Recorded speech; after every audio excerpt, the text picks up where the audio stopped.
Selamat siang, apa kabar teman-teman semua? Bertemu lagi dengan saya, Indra Gunawan, mahasiswa Fakultas Hukum Universitas Al-Azhar Indonesia. Kali ini saya akan membawakan mata kuliah Hukum Perdagangan Elektronik dengan dosen pengampu, Ibu Dr. Maslihati Nurhidayati, SHMH.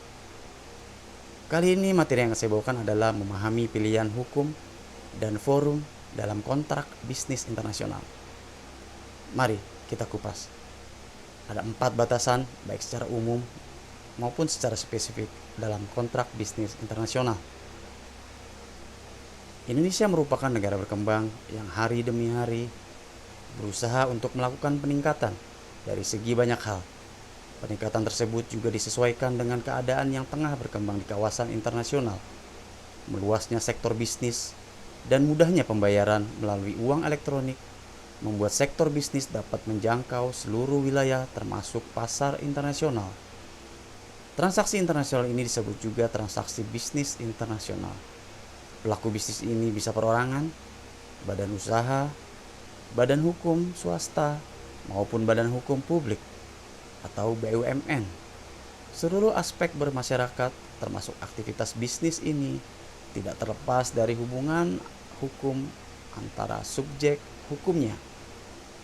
Setiap terjadinya kontrak, transaksi, atau bisnis dibutuhkan suatu perangkat yang menjamin kepastian hukum di antara transaksi tersebut. Kontrak lahir sebagai perangkat untuk melindungi pihak-pihak yang terkait dalam kontrak tersebut. Hukum kontrak bagian dari hukum perdata, baik itu kontrak nasional maupun kontrak internasional. Kedua-duanya tunduk pada aturan umum dari hukum politik. Pilihan hukum dan pilihan forum dalam berkontrak bisnis internasional didasarkan atas dasar kebebasan berkontrak dan kesepakatan para pihak.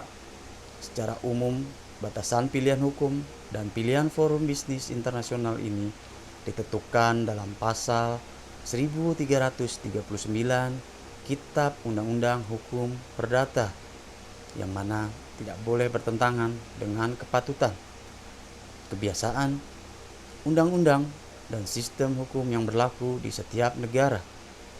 Penting bagi pebisnis untuk membaca serta memahami klausula-klausula transaksi yang sudah ada. Pebisnis harus memastikan bahwa memahami setiap klausula sehingga tidak terjadi sengketa. Karena tidak semua platform digital menggunakan sistem hukum atau peraturan perundang-undangan Indonesia sebagai pilihan hukum.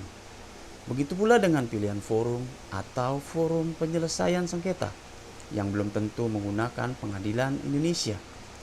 Salah satu contohnya layanan transportasi Traveloka yang menggunakan pilihan hukum Singapura.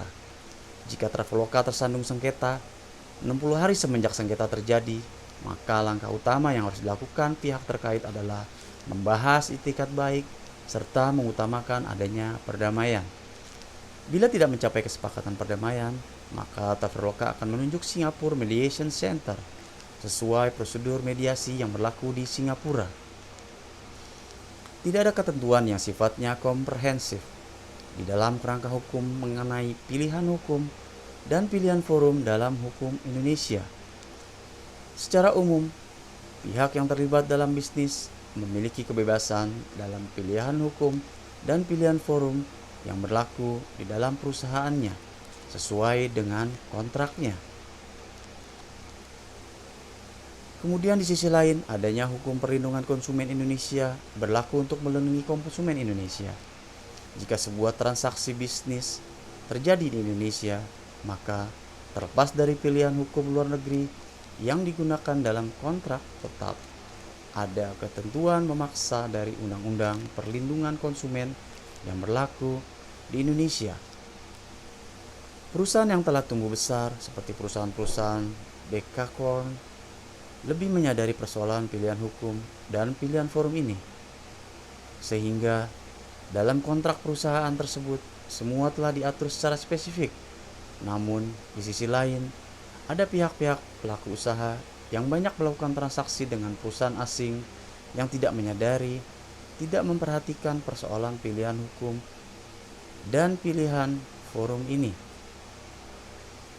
Para pihak perlu memahami batasan-batasan pilihan hukum atau pilihan forum dalam berkontak internasional dan mengimplementasikannya saat membuat klausula pilihan hukum atau pilihan forum.